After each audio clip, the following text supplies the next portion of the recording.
Very good morning to all of you. Today I am going to give a framework of success. How to achieve success?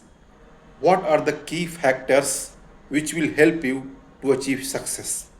सफलता कैसे मिलती है? इसके लिए क्या करना होता है? किस तरह का माइंडसेट होना चाहिए? किस तरह का स्किल सेट होना चाहिए? इन सारी चीज़ों पे आज मैं बात करूँगा, एक एक करके रखूँगा, ताकि आप लोग को लाइफ में सक्सेस अचीव करने में हेल्प मिले। सबसे पहला बात मैं ये बताऊंगा आप लोग को कि 3 C's को हम लोग को हमेशा इम्प्लीमेंट करना चाहिए और हम लोग को पता होना चाहिए। First C stands for clarity, clarity of your goal, what to do, why to do and how to do. It must be clear, मतलब यू नीड टू हैव और all of us need to have a clear goal. यदि clear गोल नहीं होगा तो आप आगे नहीं बढ़ सकते हैं। Second C stands for conviction, मतलब करना है तो करना है, चाहे कुछ भी हो, no matter, it doesn't matter what happened, कुछ नहीं मतलब उससे कुछ भी ऑब्स्टेकल्स आए, हमें करना है तो करना है। The third C stands for consistency, मतलब कि हम सभी लोग को कंसिस्टेंट अप्रोच रखना चाहिए। बिकॉज यदि कंसिस्टेंसी रखेंगे तभी हम उसे इम्प्लीमेंट करेंगे, और कंसिस्टेंसी मतलब रिपीटेशंस होगा, और रिपीटेशंस आगे जाकर के हैबिट बनती है, और उस हैबिट आपको सक्सेस दिलाएगी। तो इस बात पर हम लोग को ध्यान देना होगा। अभी जो मैं फ्रेमवर्क ऑफ सक्सेस की बात करने जा रहा हूँ, ये इस तरह से है।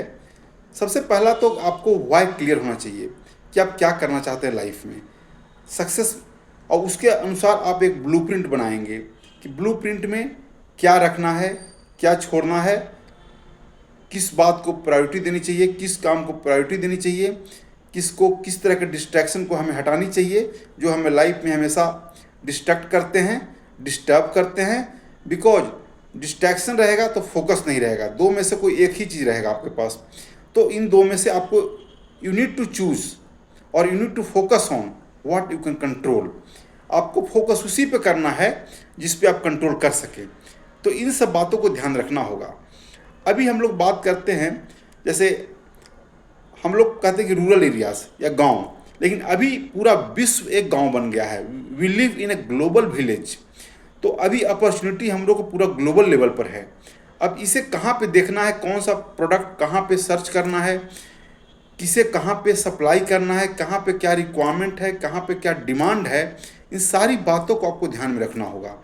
और आपको उसकी इकोनॉमिक पोजीशन को देखते हुए आपको बजट बनाना होगा अपने लाइफ का। मंथली बजट है, क्वार्टरली बजट है, ईयरली बजट है।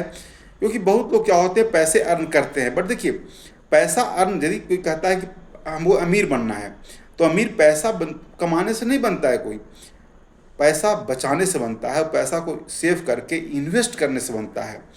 देखिए अमीर लोग क्या करते हैं कि पहले पैसे जो कमाते हैं उससे पहले सेविंग में डालते हैं, और जो बचता है उसे स्पेंड करते हैं अपने बेसिक लाइफ जीने के लिए। लेकिन जो लोग, बहुत सारे लोग ऐसे हैं जो पहले स्पेंड करते हैं और बचा तो सेव किए, अदरवाइज नहीं किए। तो यही डिफरेंसेस है। इस डिफरेंस को आपको हैबिट में कन्वर्ट करना होगा। इस तरह की हैबिट बनाना है कि पहले जो भी पैसा आए, सपोज आपके पास 5000 रुपीज़ अभी आया है, आपको इसमें से पहले कुछ सेव करके रख देना है फ्यूचर के लिए, कि ताकि कभी किस तरह का अर्जेंसी आए, कंटिजेंसी आए, तो आपको उसके लिए यूज़ करने के लिए होना चाहिए, ताकि आपको एक पीस ऑफ माइंड बना रहे और आपका लाइफ पीसफुल हो। इस तरह से आपको बजट केवल मनी का ही नहीं बनाना चाहिए, केवल फिनेंशियल थिंग्स का बजट बनाते हैं, नहीं। बजट आपका टाइम का बजट भी होना चाहिए। कितना टाइम कहाँ खर्च करना है। टाइम को 2 पार्ट में बांटिए, एक मेजर टाइम और माइनर टाइम। उसी तरह से टास्क को भी 2 पार्ट में बांटिए, मेजर टास्क और माइनर टास्क।